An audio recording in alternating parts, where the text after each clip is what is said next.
Hello students, today we will be discussing RBI circulars for the month of August 2024.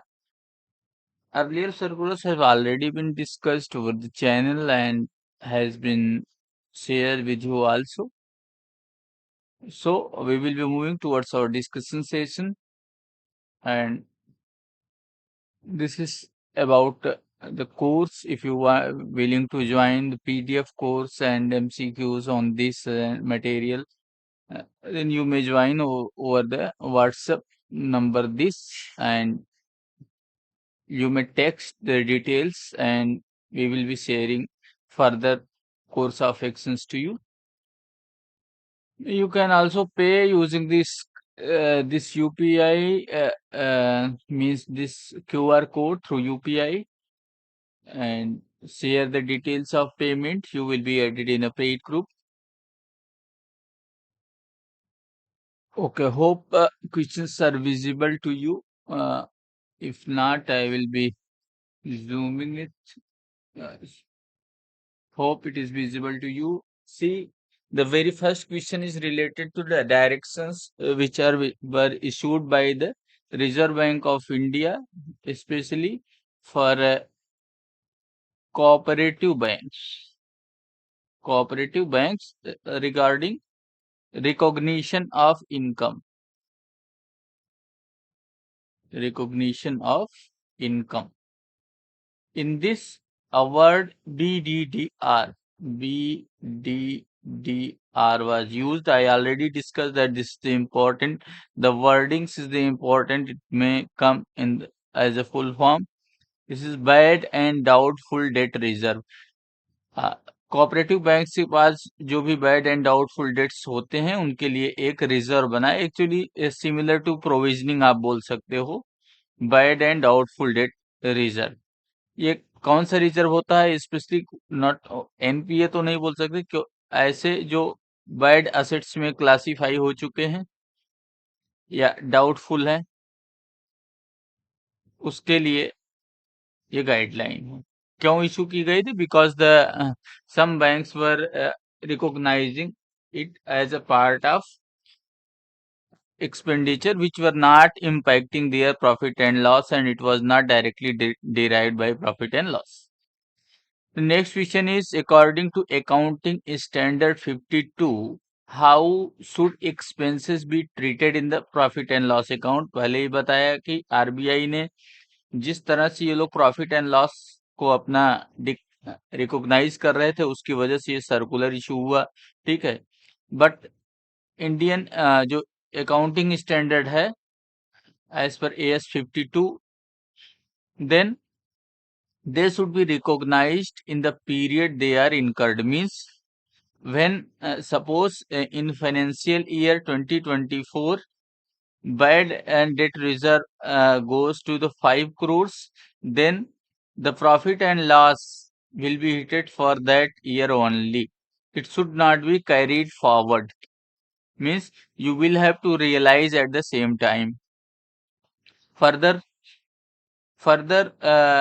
as of financial year 24-25, how should the provisions as per IRAC, means income recognition and prudential income recognition asset classification, this is the prudential norms, okay, should be accounted for in the P&L account. Means IRAC नाम P&L account में किस तरह they must be charged at expense. ये पहले ही हम discussion में discuss कर चुके हैं with RBI circulars discussion. They will B hitting directly to profit and loss of that financial year. Okay, of that financial year, it should not be carried forward. Carried forward, no. You will have to recognize as a profit and loss for the in that year only. Further, the question is, what is the prescribed regulatory treatment for BDDR balances as on 31st March 2024? Means 31st March पे जो bad and doubtful debt reserve था. Let me zoom this question. Okay. See, इसमें कुछ भी नया नहीं है, क्योंकि जो भी प्रॉफिट एंड लॉस का पार्ट होता है वो जनरल रिजर्व में पहले जाता है। ओके, तो आंसर ये है कि जो भी बीडीडीआर में है वो जनरल रिजर्व का पार्ट बनना है इसको। और जनरल रिजर्व कहाँ जाता है? ये जाता है प्रॉफिट एंड लॉस में। मीन्स एक्चुअल में प्रॉफिट एंड लॉस वाला ही जो रिकॉग्नाइज होता है वो रिजर्व में जाता है। आप उसको रिजर्व में रख सकते हैं, डिस्ट्रीब्यूशन के बाद रख सकते हैं, जो भी आपको समझ में आए। Okay, what action should the banks take regarding BDDR balances as of March 31st 2025? Means जो भी बीडीडीआर बैलेंसेस है उसको अगर वो पूरा रियलाइज नहीं करते हैं, ओके, और मार्च आगे भी अगर वो बचता है, बैड डाउटफुल रिजर्व जो है, बीडीडीआर रिजर्व जो है, उसको तो they will be used as a tier 1 capital after certain adjustments. Certain adjustments means उसमें से जो भी प्रियंडल को हिट होने के बाद बचता है। सपोज बीडीडीआर 500 करोड़ था, जिसमें एडजस्टमेंट 200 करोड़ हुआ, किस लिए? प्रॉफिट एंड लॉस का हिट होने के बाद 300 करोड़ बचा, तो ये will be as a part of tier 1 capital. Tier 1 capital is a good capital and it is also known as going concern capital. मतलब बैंक अभी चल रहा है, बैंक बंद नहीं हुआ है, bank is not going under liquidation, bank liquidation में नहीं गया हुआ है। ओके, चलो आगे चलते हैं। Which types of cooperative banks this circular? कौन सा circular? Bad debts doubtful reserve का जो सर्कुलर आया हुआ है वो सभी बैंक्स पे, are primary, urban cooperative, state cooperative, central cooperative, जो भी बैंक्स हैं सब पे ये लागू होगा। Okay, what should be done with BDDR balances that are not required as per applicable statute? मतलब जो भी अभी बीडीडीआर का सर्कुलर है, अगर बीडीडीआर के रिजर्व में वो अगर एप्लीकेबल नहीं है, मतलब कुछ बीडीडीआर के बैलेंसेस ऐसे हैं जो एडजस्टमेंट में नहीं जाएंगे, मतलब वो बच गए हैं, remaining, they will be transferred as a general reserve. See, reserve is also part of tier 1 capital. तो आप ये भी बोल सकते हो कि उसको टीयर 1 कैपिटल में रिकॉग्नाइज कर सकता है bank. Okay, what is the overall limit for short-term crop loans and short-term loans for allied activities under modified subvention scheme?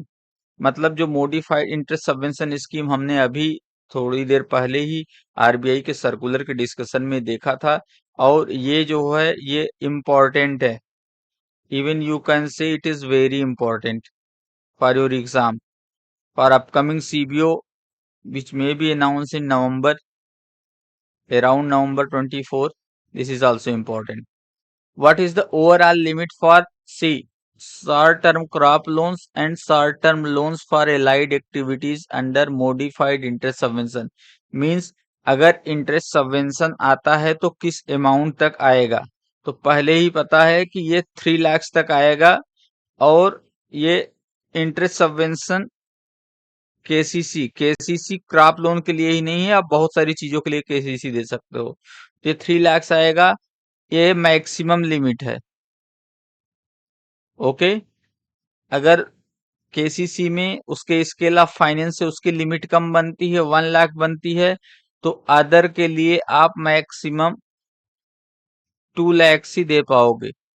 Okay, चलो, what is the type of lending institutions are eligible under interest subvention? कौन से lending institution? सभी banks जो हैं उनके rural and semi urban, ठीक है, branches हैं वो आएंगे। प्राइम पीएससीएस, यस पीएससीएस भी आ सकती हैं, एग्रीकल्चर सोसाइटी भी आ सकती हैं। ठीक है, तो सभी private public agriculture society, okay, ये भी आ सकती हैं। फर्दर इंश्योर दैट इनके इंटरेस्ट सबवेंशन के लिए रूरल एंड सेमी अर्बन यही ब्रांचेस एलिजिबल है। Okay, now this question is what is the interest subvention rate provided to lending. Important है, मैंने पहले ही सर्कुलर में बोला है, दो तरह की चीजें हैं, एक तो लेंडिंग इंस्टीट्यूशन और एक है बारोवर। बारोवर यहाँ पे केसीसी में हो जाएगा फार्मर। तो लेंडिंग इंस्टीट्यूशन को 1.5% मिलता है, ओके, बट एक्स्ट्रा 3% बारोवर को मिलता है। मतलब अगर बैंक ने 7% पे दिया तो 7% ये बारोवर से मिलेगा और 1.5% इसको गवर्नमेंट से मिलेगा। टोटल इसका हो गया 8.5%। अब बारोवर को 7% मिला है और 3% गवर्नमेंट सब्सिडी देगी। तो प्रॉम्प्ट रीपेमेंट पे मतलब विद इन टाइम रिन्यूअल हुआ हो तो उसका इंटरेस्ट रेट 4% होगा। बट ये कब है? Maximum 3 lakhs। Okay, how long is the maximum period for which interest subvention is calculated from the date of disbursement to the date of repayment or due date. Okay, कितना maximum period है? Maximum period हमेशा 1 year ही होता है, that is 12 months। Okay, मतलब कितने time के लिए दे सकते हैं? 12 months। फर्दर 12 months में 6 months और है, वो कौन सा है? 6 months और दे सकते हैं कब फार्मर को? कि वो डिस्ट्रेस सेल ना करे। डिस्ट्रेस सेल से बचने के लिए 6 month और। तो अगर एग्जाम में ऐसा बोला है कितना मैक्सिमम दे सकते हैं तो आंसर है 12। अगर आपको इंटरव्यू में पूछा जा रहा है तो ये आपको बताना पड़ेगा 12 + 6। अगर वो वेयर हाउस की रिसीट देता है तो मतलब वो ये बताता है कि मैंने अपना क्रॉप वेयर हाउस में रखा हुआ है, 6 महीने बाद बेचूंगा, तो उस टेन्योर के लिए भी आपको इंटरेस्ट सबवेंशन मिल जाता है। What additional benefit is provided to farmer who repayment loans on time.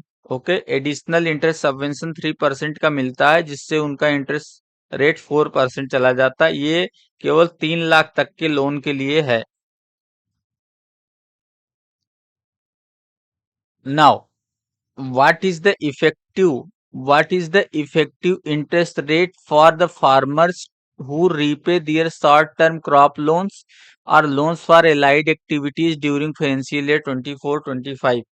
तो देखो, पहले ही बताया है 7% है, ये बैंक देता है, उस पे केसीसी का रेट है।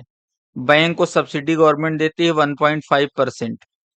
और बारोवर ये फार्मर को मिलता है, ये मान लो ये फार्मर है, इसको 7% पे मिला और 3% गवर्नमेंट इसको एक्स्ट्रा सब्सिडी देगी।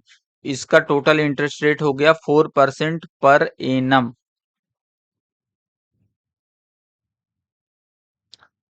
विच farmers are not eligible for additional 3% subvention. तो जो रिन्यूअल नहीं करेगा टाइम से, ओके, तो उसको नहीं मिलेगा। मतलब अगर वो 12 months के बाद लोन भरता है, ओके, तो then it will not be available to them.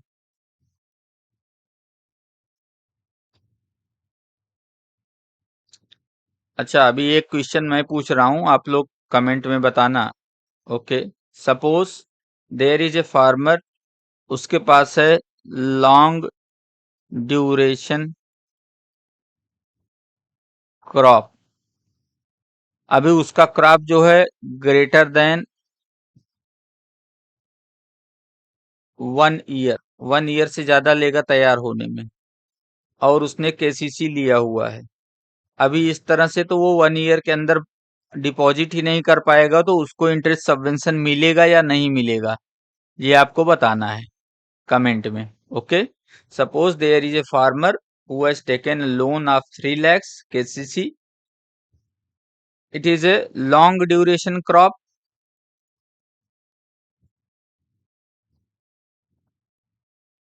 Weather subsidy will be there or not.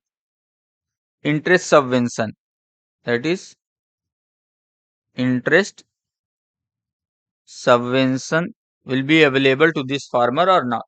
Okay, ये आपको बताना है. बाकी live class, whenever there will be a live class, I will be discussing this situation.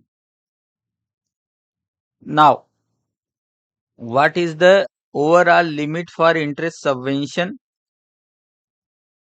Let me zoom so that you can see the question correctly. See now, see what is the overall limit? What is the overall limit for interest subvention and prompt repayment incentive benefits on short-term loans modified interest subvention scheme for the financial year? Then maximum limit is always 3 lakhs, the subvention wherever is available. What is the maximum sub limit? Sub limit is always, अभी हमने पहले ही question में discuss किया कि 2 लाख तक सब limit है. ये क्रॉप लोन से रिलेटेड नहीं है. ये कोई आप डेयरी कर रहे हो, अदर फार्मिंग, एनिमल रेयरिंग कर रहे हो, शिप रेयरिंग कर रहे हो, तो उसके लिए ये सब लिमिट 2 लाख की है. मैक्सिमम लिमिट 3 लाख ही है. ओके, मतलब 1 + 2, not only 1, it may be, it is maximum limit. There may be a limit of 2.5 lakhs, out of which 2 is the sub limit and 50,000 is the crop loan limit. Okay, what is the priority for interest subvention and prompt repayment incentive benefit regarding the 3 lakh limit? For that 3 lakh limit, crop loan is always on priority. Okay, crop production is priority. Suppose if interest subvention is coming, the first it will go to crop loan, second other loan.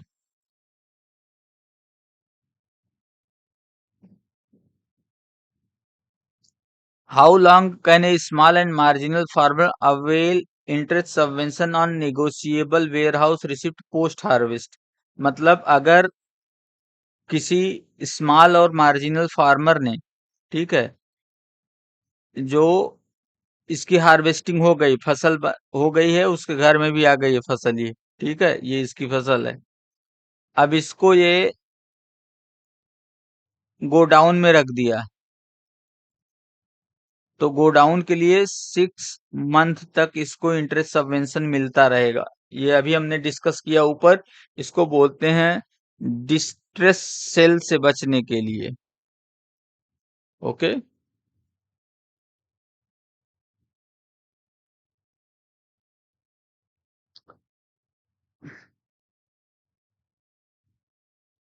C what is the interest subvention? Okay, the next question is, what interest subvention benefit is provided for restructured loans affected by natural calamities for the first year? Okay, तो पहले ही हमने RBI circular के discussion में ही देखा था कि 1 year के लिए जो है रिस्ट्रक्चर करते हो तो उस पे भी interest subvention is available. Okay, for severe natural calamities how long is the interest subvention benefit? ठीक है, 3 से 5 साल तक के लिए आप रीस्ट्रक्चर कर सकते हो लोन को, और उस पे इंटरेस्ट सबवेंशन मिलता रहेगा. अगर हेवी नेचुरल कैलेमिटीज हो गई, भाई अभी ऐसी कैलेमिटीज नेचुरल डिजास्टर आया कि वो 1 ईयर 2 ईयर में जमीन ही सही नहीं होगी, ओके, या उसको डिस्प्लेस होना पड़ा, वहां से वो फार्मिंग नहीं कर पा रहा है, तो उसके लिए, ठीक है, फॉर अप टू 3 years और entire period subject to maximum of 5 years. What additional benefit is provided to the farmers affected by natural calamities? A prompt repayment incentive 3% per annum, it is always available. Okay, there is nothing special. You can see that prompt repayment is always incentive is there. The word is MISS is used here. It means modified interest subvention scheme. Okay, miss. What is the mandatory requirement for availing short-term loans under modified interest scheme for this? Okay, see, availing short-term loans is ये question थोड़ा सा सही नहीं बना है, इसको बताता हूं मैं। शॉर्ट टर्म लोन आप ले सकते हो, आपके पास आधार नहीं तब भी, लेकिन Aadhaar linkage is mandatory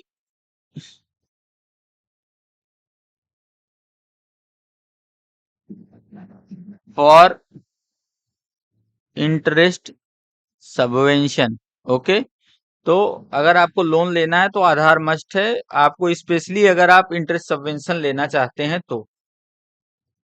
okay, by when bank should upload the claims, additional claims on किसान ऋण पोर्टल फॉर दिस।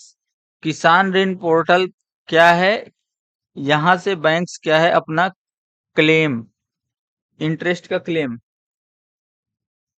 इंटरेस्ट का क्लेम लेते हैं। ओके, इंटरेस्ट का क्लेम लेते हैं, और ये किसान ऋण पोर्टल है, हर ईयर, एवरी ईयर जून 30 तक इनको ले लेना है। स्पेशली आप देखो ये जून ही क्यों है, क्योंकि वहां से मानसून का सीजन स्टार्ट होता है। Okay, what certification is required from banks claim related to seeded with scheduled commercial banks? A certification means एक आप लेटर देते हो कि that interest subvention prompt repayment incentive is claimed on the loans which no refinance has been availed from NABARD। Okay, मतलब जो banks को 1.5% मिलता है वो तब मिलता है जबकि वो बैंक से नाबार्ड से उस पर रिफाइनेंस ना ले। चलो मान लो, थोड़ा सा इसमें बताता हूं मैं, उसके बाद ही आपको सही से समझ में आएगा। सी,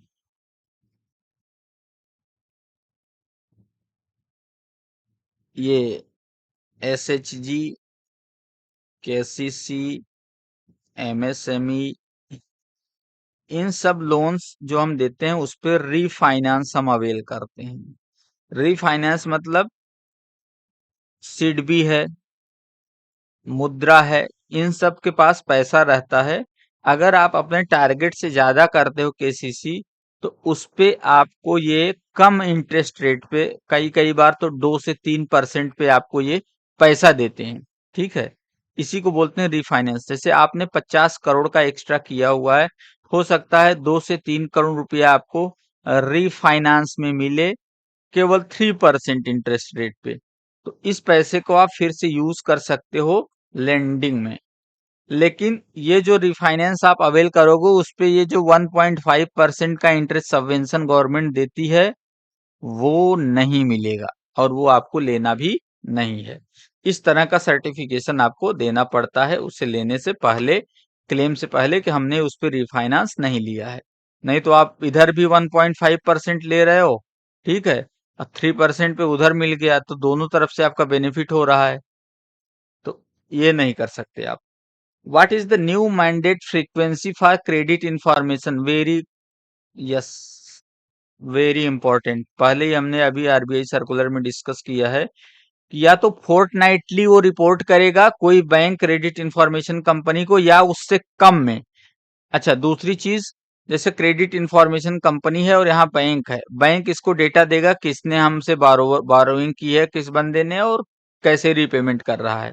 ठीक है, ये इसको 15 डेज में अपडेट डेटा देना है, जो भी चेंज है, नहीं चेंज है तो भी देना है कि there is no change. Okay, further ये CIC RBI को रिपोर्ट करेगी। Okay, wait a minute. Okay, ये CIC will report to RBI, CIC will report to RBI। अगर RBI को कोई बैंक डेटा नहीं देता है तो ये CIC RBI को रिपोर्ट कर देगी कि ये बैंक हमें टाइमली डेटा नहीं दे रहा है, 15 डेज में नहीं दे रहा, मैक्सिमम है ये 15 डेज से कम में ही आपको देना है। स्पेशली ये 15 डेज छोड़ के फोर्ट नाइट समझो तो 15th डे पे फोर्टनाइट हो जाती है, वो एंड हो जाती है, उससे पहले ही आपको देखना है। मंथली, क्वार्टरली, फोर्टनाइटली, जैसे एक मंथ में 30 डेज हुआ तो 15 हो गया फोर्टनाइट, 15 करके। Okay, see according to revise instructions, by what date should the credit information companies submit their credit information to CICs within reporting fortnight? मतलब जब भी ये रिपोर्टिंग फोर्टनाइट है, ओके, वेट ए मिनट,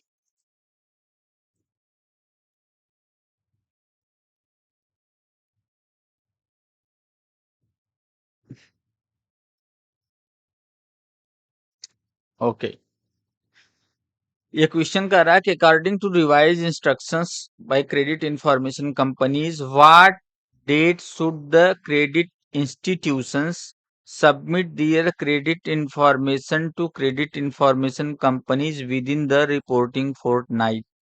जो रिपोर्टिंग फोर्टनाइट है उसके 7 days के अंदर इनको ये डेटा सीआईसी को सबमिट करना रहता है, और ये 7 कैलेंडर डेज है, तो इसको वर्किंग डेज से कोई लेना देना नहीं है। कैलेंडर डेज का मतलब यह है कि भाई आज 1 है तो 7th को 7 डेज हो जाएगा। What is the revise deadline for CIC to ingest credit information data received from credit institutions according to latest instructions? जो भी डेटा उनको मिलता है बैंक से, इसको बोलते हैं क्रेडिट इंस्टीट्यूशंस, वो उनको 5 डेज के अंदर अपडेट करना है। जैसे किसी का लोन बंद हो गया या किसी ने नया लोन लिया है, ठीक। How frequently credit information companies are required to report non compliance? Okay, non compliance मतलब हर एवरी 6 मंथ में, किसको? क्रेडिट इंफॉर्मेशन कंपनी, जैसे सिबिल है, ये आरबीआई को बताएगी कि ऐसे कौन कौन से बैंक हैं जो नॉन कंप्लायंस है, मतलब जो सही से डेटा, टाइमली डेटा नहीं दे रहे हैं। किस चीज का? क्रेडिट इंफॉर्मेशन, कौन सा बारोवर कितना क्रेडिट लिया हुआ है। Now when will the new instructions, कब से चालू होगा ये रिपोर्टिंग का? जनवरी, ये इंपॉर्टेंट है, जनवरी 25 से, 1 जनवरी 2025 से ये इफेक्टिव हो जाएगा। Question, what is the purpose of updating credit information reports are more frequently according to circulars? मतलब इसकी जरूरत क्या थी कि ये चीजें की गई? To reflect the more efficient and more current information. भाई जितने जल्दी जल्दी अपडेट होगा तो बारोवर का उतना करेंट डेटा अपडेट रहेगा, मतलब एक तरह से आप बोल सकते हो latest data will be available.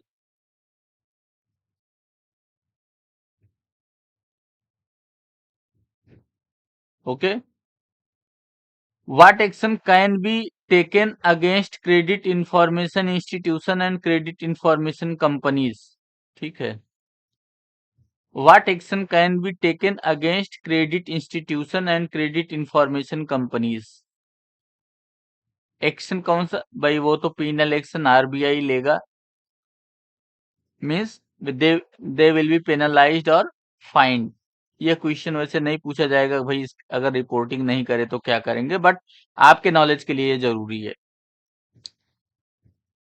What intervals CIC require to provide list of non compliant? पहले ही बोला, सेमी एनुअली या 6 मंथ में बोल सकते हो कि उन्हें लिस्ट देना है आरबीआई को कि कौन कौन से ऐसे बैंक हैं या फाइनेंशियल इंस्टीट्यूशन है जो डेटा नहीं प्रोवाइड करे। इवन एनबीएफसी भी इसमें आएगी, क्योंकि वहां से फाइनेंस जो लेते हो या कोई डिजिटल लोन लेते हो तो भी वो आएगा उसमें। What is the primary objective of the review and harmonization of regulations applicable to housing finance companies and NBFCs? देखो, अभी हम लोगों ने डिस्कस किया था कि हाउसिंग फाइनेंस कंपनीज को अब एनएचबी की जगह आरबीआई रेगुलेट करता है, क्योंकि अगस्त 2019 में ये एक्ट पास हो गया था, राइट, आ गया था आरबीआई के पास। तो उसके हार्मोनाइजेशन के लिए एक गाइडलाइन इशू हुई है। As per the circular when will the revised regulation will come into the effect. ये रिवाइज्ड रेगुलेशन जनवरी 2025 से होगी, and the same earlier whatever we have studied regarding credit information company, ये भी जनवरी 2025 से अप्लीकेबल होगी। Okay, what is the main focus? Let me zoom this question. What is the main focus of review undertaken by this? This is not important. You must go through the PDF and there is nothing to discuss. Uh, yes, we will be going to the important questions only. This is also not important, according to which should be the ensure.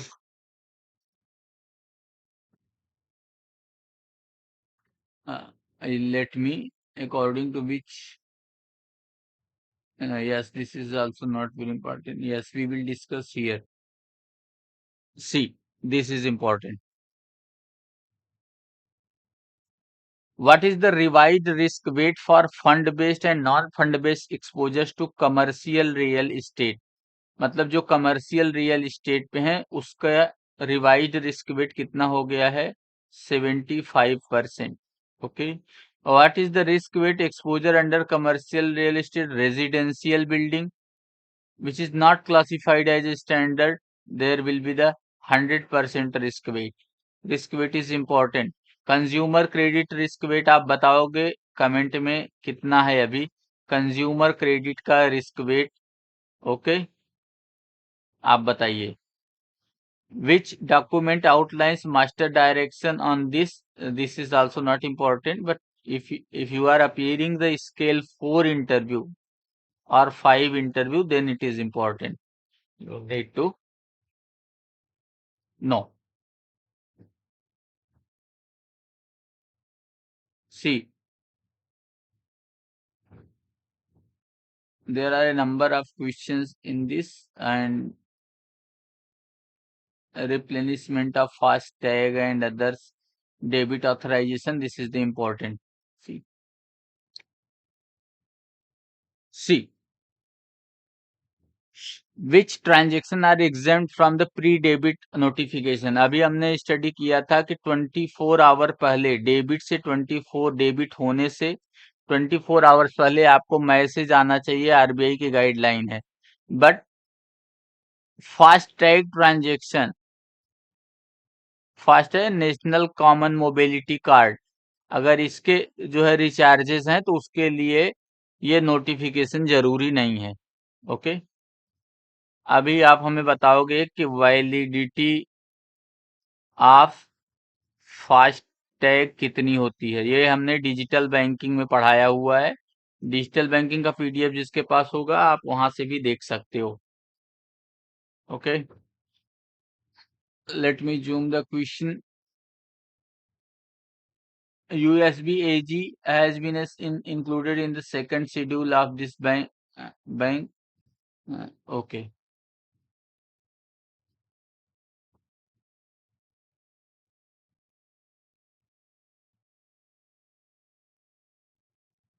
Krung Thai Bank has been limited in the second schedule of RBI, means it has been.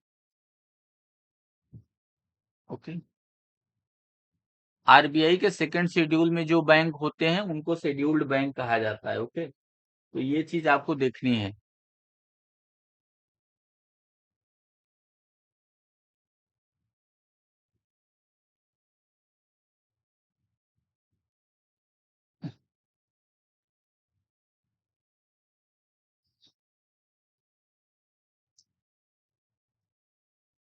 Status under Indian banking regulation means this has been the bank status as a banking is revoked and affecting its regulatory over।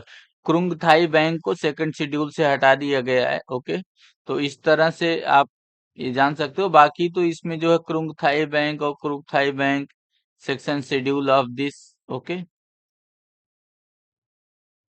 section 2 of section 30 subsection 2 of 36A के ये आपको पढ़ने की जरूरत नहीं है, but ये जानना है कि second schedule of RBI Act. This will be called as scheduled banks. ठीक है, फर्दर इसमें इतना ही इम्पोर्टेंट था और उससे ज़्यादा आपको पढ़ना भी नहीं है। ठीक, और इस तरह से आपको अगर you want to connect with exam zone either फिर JIB or CIB also, you may connect with exam zone 24/7.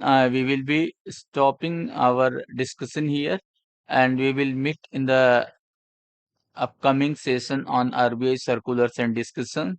Hope you will find it useful for your exam. Best of luck for your exam and upcoming exams or interviews which you are going to